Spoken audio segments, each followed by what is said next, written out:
রাস্তাতে অ্যাক্সিডেন্টের খবর আমার তার পাশের দোকানের লোক আমার পৌঁছে দিয়ে একটা অ্যাক্সিডেন্ট হয়েছে তোমার দোকানের কাছে লোক। তখন দেখে আমি সঙ্গে সঙ্গে হসপিটাল আইছি, হসপিটাল আইয়া দেখছি লোকটারে আমি চিনছি, চিনার পর আমি কইলাম যে বাড়ির লোকের খবর জানছি, ঠিক আছে আমি স্যার দিতে আছে। তখন ফোন করছি তারা আইতেছে কইছে, এবার তারা আইতে দেখে যাওয়ার কারণে আমি দিবি হাসপাতালে নিজে লয়ে আইছি। কি নাম ওর?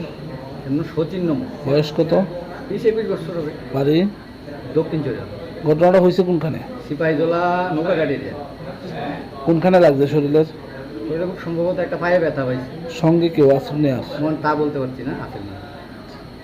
তো আপনি কি করেন? আমি গাড়ি চালাই। আপনি নিয়ে আইছেন? আমি প্রথম কোন হাসপাতাল নিয়েছিলেন? খেয়াল করে তারপরে জীবিত রেফার করছি।